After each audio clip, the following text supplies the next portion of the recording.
विरोधक आता केवळ एक संधी द्या म्हणत मते मागत आहेत, पण सत्ता नसल्यावर ते विकासासाठी पैसा कुठून आणणार? आमदार सुरेश भाऊ खाडे.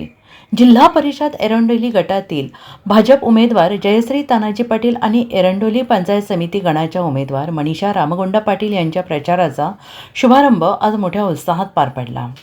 धनगरी ढोलाच्या गजरात आणि कार्यकर्त्यांच्या प्रचंड घोषणाबाजीने संपूर्ण परिसर दुमदुमून गेला. जानवी देवी मंदिर येथे प्रचाराचा नारळ फोडून रॅलीचे सभेत रूपांतर झाले. विकासाच्या मुद्द्यावर विरोधकांचा समाचार सभेला संबोधित करताना आमदार खाडे यांनी म्हटलं आहे की आत्तापर्यंत एरंडोली गटात कोट्यावधी रुपयांचा निधी देऊन रस्ते, ओढ्यांवरील पूल यासारखी मूलभूत कामे मार्गी लागली आहेत. मिरज पूर्व भागाची संजीवनी असलेल्या म्हैसाळ योजनेचे पाणी कायम ठेवून आम्ही शेतकऱ्यांचा वनवास संपवला आहे. विरोधक आता केवळ एक संधी द्या म्हणून मते मागत आहेत, पण सत्ता नसल्यावर ते विकासासाठी पैसा कुठून आणणार असा सवाल त्यांनी यावेळेस उपस्थित केला.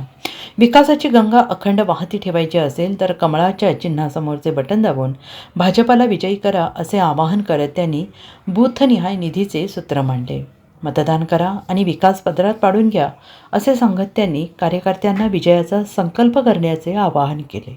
यावेळी जिल्हा परिषद गटातील ज्येष्ठ नेते, भारतीय जनता पार्टीचे सर्व पदाधिकारी, मोठ्या संख्येनं कार्यकर्ते आणि ग्रामस्थ उपस्थित होते. बरोबर ना, हे लिस्ट आहे, प्रत्येक गावाच्या कामाची लिस्ट आहे. आणि एवढे जर पैसे मी दिले असेल तर विकास झाला असेल गावचा. हे आपण आलेले पूल आहेत, हे कुणी मला निवेदन दिलं नव्हतं, पण ही अडचण मी लक्षात घेऊन हे दोन्ही पूल मी बांधून घेतले. त्यासाठी पैसा आणला आपण. गावातले रस्ते झाले, गावाला गाव जोडणारे रस्ते झाले.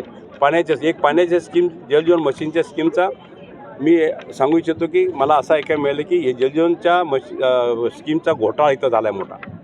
इलेक्शन झाल्यानंतर ह्या घोटाळ्याला निश्चित पर्दाफाश केला जाईल त्याचा, आणि ज्यांनी हे केलं असेल, ज्यांनी झालं असेल त्यांच्यावर कडक कारवाई केली जाईल, हे मी आज सांगतो. तर ह्या दृष्टिकोनातून आपण काम करत असताना आपण हेच मागतो, विकास करून मतदान मागतो. आम्ही आश्वासन देऊन मतदान मागायला आलेलो नाही आहे. आम्ही तुम्हाला विकास केला आहे, पैसा दिला आहे, विकास झाला आहे, विकास समोर तुमच्या डोळ्यासमोर आहे. मग तुम्ही मतदान करताय कोणाला? आता आले तर हे आम्ही करू, ते आम्ही करू, ते आम्ही करू, आणि हे बाकीचे आहे ते पैसा कुठून आणणार आहे ते?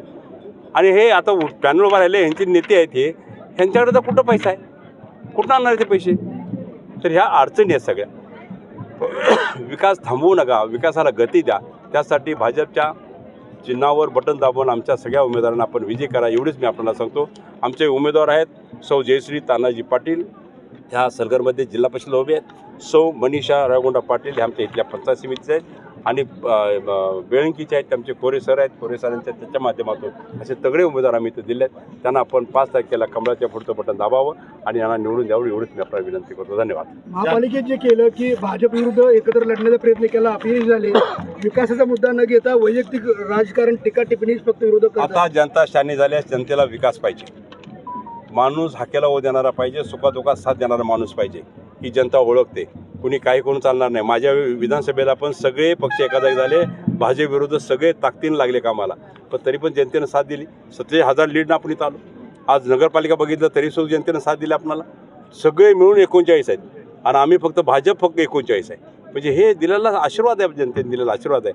त्यामुळे जनता विकासाच्या मागं राहील. जिथं विकास होते तिथं जनतेनं मागं राहायचंच आहे, नाहीतर आपल्या पायावर आपण दगड मारून घेऊ अशी व्यवस्था तयार होईल. त्यामुळं विकास थांबवू नका, विकासाला गती द्या, आणि निश्चितच कमळाला निवडून द्या, एवढीच विनंती माझी. भाजपची जी सोडून गेली भाऊ, त्यांच्यावर काय परत पक्ष कारवाई करणार?